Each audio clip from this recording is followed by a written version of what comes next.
Oi pessoal, tudo bem?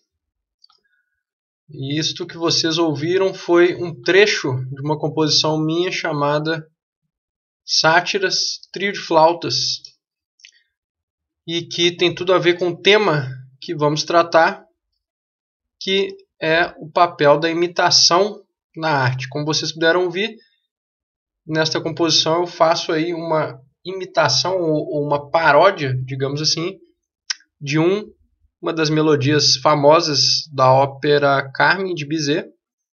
Então eu faço essa paródia ou imitação e depois faço variações ali em cima, um desenvolvimento, né, a partir deste tema aí que eu coloco no meio da composição.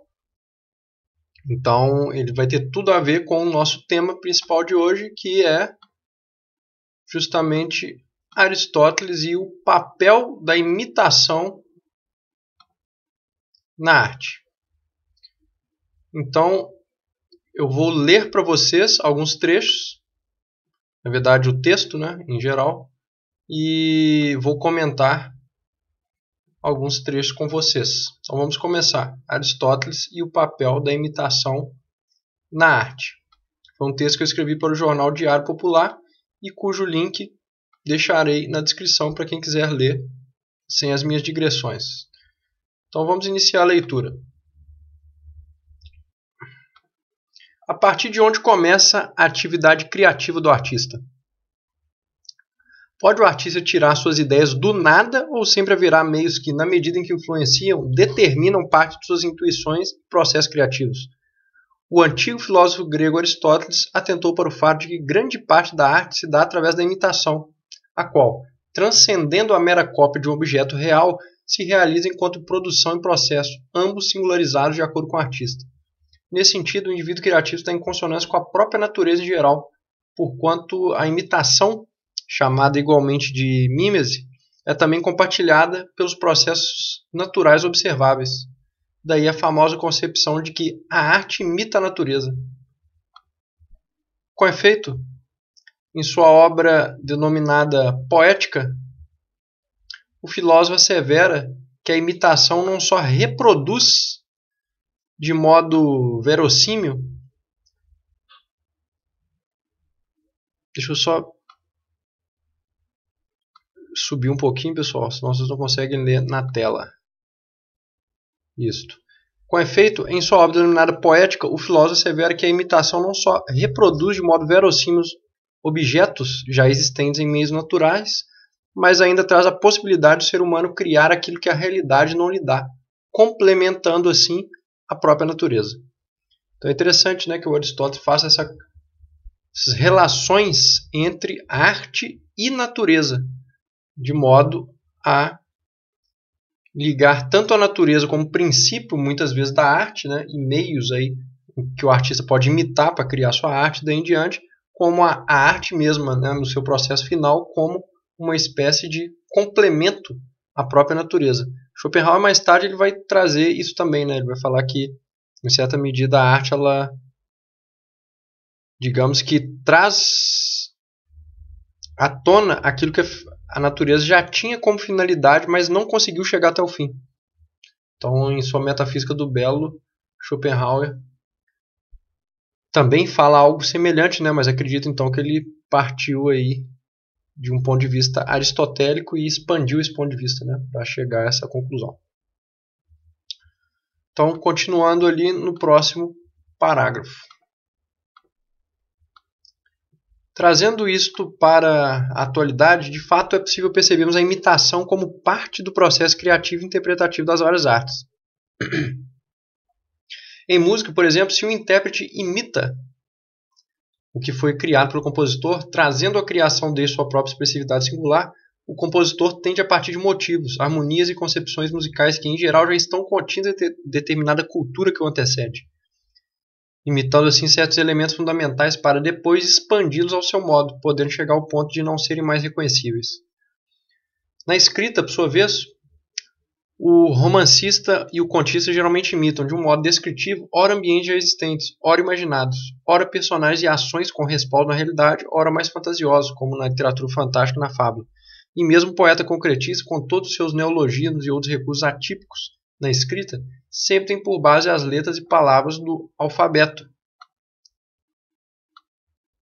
em si mesmas, já uma imitação de algo que antecede o próprio poeta, o qual não é o inventor do idioma no qual escreve ou das letras das quais se usa. Então, nesse parágrafo aí eu dou vários exemplos, né, oriundos de artes distintas.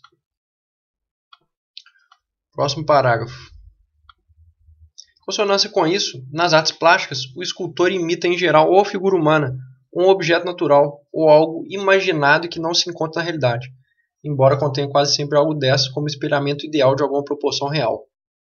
E se o pintor paisagista imita as paisagens naturais e o retratista figuras humanas, tanto o cubista quanto o surrealista imitam objetos reais ou presentes em certo imaginário para, cada um ao seu modo, distorcê-los, assim como o abstracionista faz a imitação de objetos geométricos e, mesmo o pintor mais conceitual, no mínimo imita um conceito de arte, isto é, delimita seu processo artístico através da obediência a uma conceituação estética determinada, muitas vezes nem sequer inventada por ele próprio e, portanto, nesse caso, imitada de um esteta ou teórico. Então, aí, mais uma vez,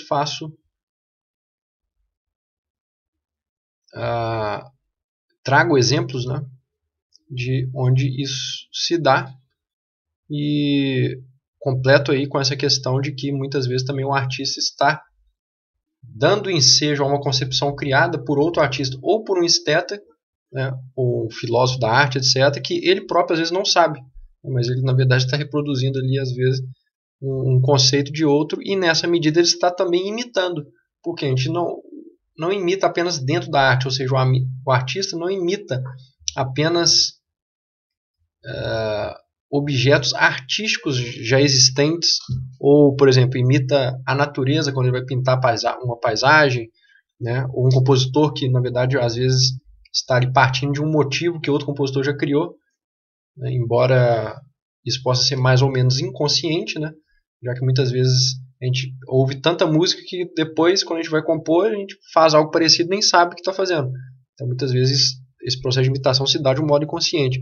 Mas, para além disso ainda, né, o compositor ou outros artistas eles podem não só imitar estes objetos já internos à arte, mas o conceito mesmo que ele está trazendo para dentro da sua arte.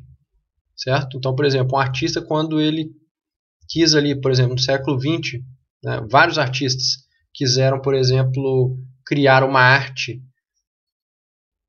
que fazia ruptura com a tradição, mesmo que ele não tivesse vínculo com a tradição, porque ele estava tentando fazer uma ruptura, ou seja, ele tentava não imitar algo interno aos materiais tradicionais, por outro lado, ele estava imitando um conceito criado, ou seja, o conceito de que a arte deve agir por ruptura. Então, ele estava também imitando algo, né? Mesmo que este algo seja um conceito e não um material artístico, por assim dizer, já pronto, né?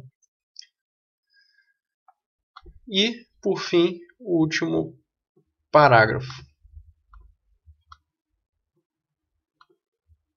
Por fim, mesmo um computador não escaparia disso, na medida em que, para gerar um produto estético por meio de um programa específico, ainda que através de um processo aleatório ou randômico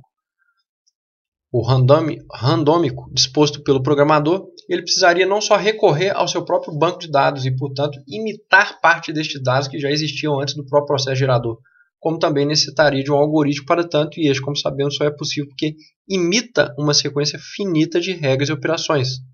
Percebemos, assim, a atualidade da interpretação aristotélica do processo criativo em sua relação com a imitação e o quanto, trazida à modernidade, dá ensejo a novas e interessantes possibilidades de reflexões. Então é isso o texto, pessoal. Aí no final trago um exemplo aí voltado à tecnologia também, né? Para a gente ver que mesmo quando a gente usa uma tecnologia para criar, né, nem por isso estamos escapando de determinados processos, entre eles esse processo de imitação ou processo paródico. Beleza? Então por hoje é isso. Espero que tenha me feito entender a partir desse texto, né, nessas questões da imitação e tal. E é bem interessante para quem não leu a Poética ainda do Aristóteles, sugiro também ler. É um texto muito importante para todo mundo que é da arte ou, né, gosta de arte. Então, por hoje é isso. E quem quiser deixar aí sugestões, comentários, críticas, estarei à disposição para responder. Grande abraço a todos e até a próxima.